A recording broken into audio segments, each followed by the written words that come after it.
우리 남편은 트럭 운전수라 한 달에 반 정도는 집을 비웁니다. 그 무렵 큰딸이 태어나고 얼마 되지 않았을 때라 나는 육아와 아르바이트, 가사와 집보기에 치여 매일 잠도 다 자지 못할 정도였습니다. 조금 노이로제 비슷한 상태가 되어 여러모로 초조해하고 있었죠. 그 무렵 살던 집은 낡은 아파트로 층간소음도 심해 그것 또한 수면 부족의 원인 중 하나였습니다. 방음이 되지 않다 보니 딸이 울면 이웃 사람들이 불평할 때도 잦아 밤에 아이가 울면 그대로 밖으로 나가 한참을 어르다 들어오곤 했죠.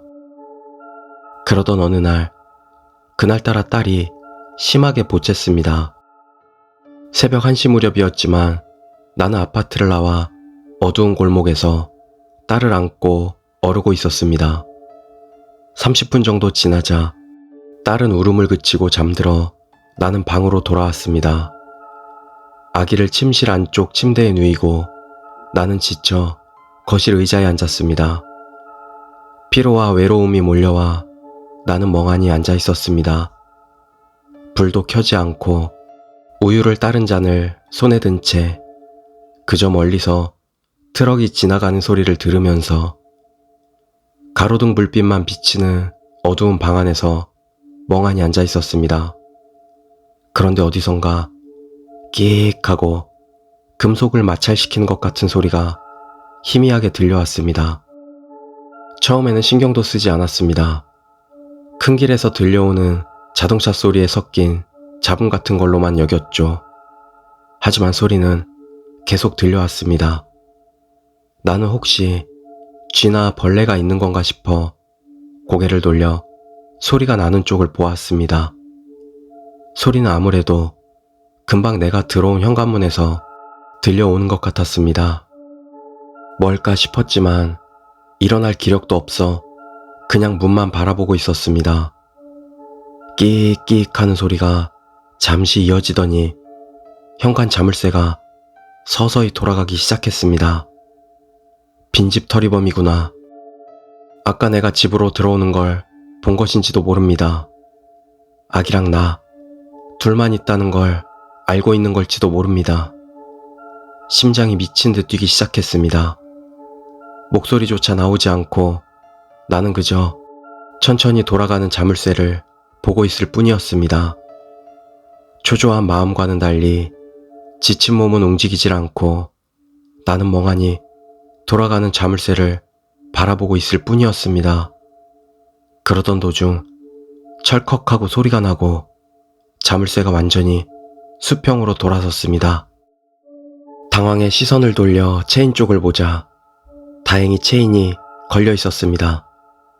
나는 겨우 숨을 내쉬었습니다. 지금 일어나 불을 켜면 놀라 도망갈지도 몰라.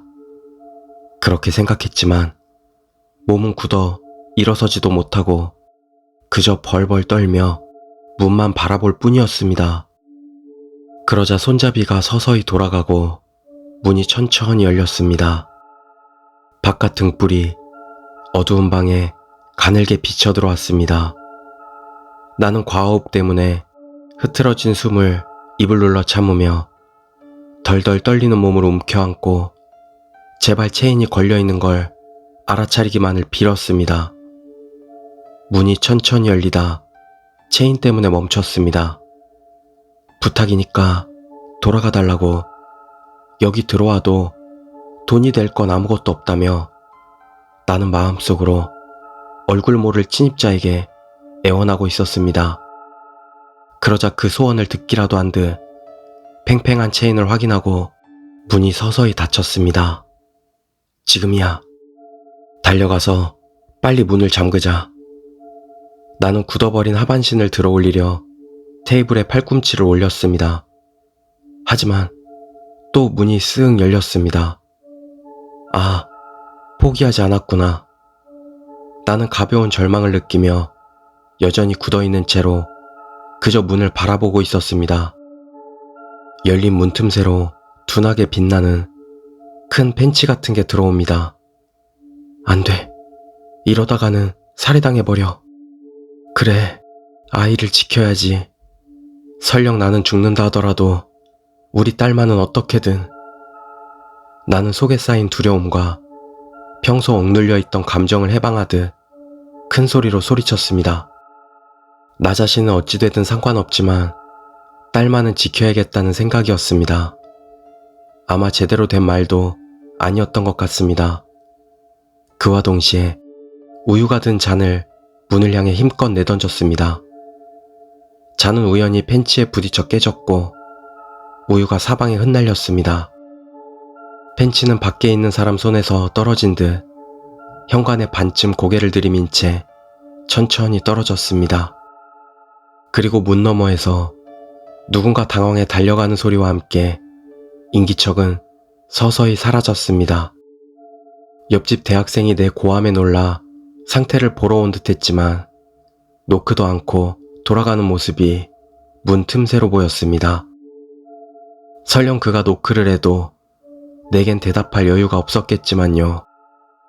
나는 깨진 잔에 다리가 베었는데도 그저 손잡이만 잡고 벌벌 떨고 있었습니다. 1시간은 그러고 있었을까요? 평정은 되찾을 수 없었지만 떨림은 좀 잦아들었습니다.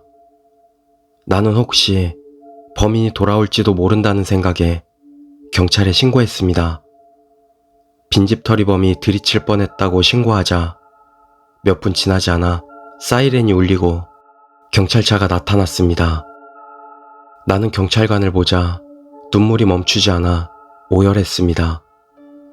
큰 소리를 내서 울면 아이가 불안해할까봐 소리도 내지 못한 채 그저 울었습니다.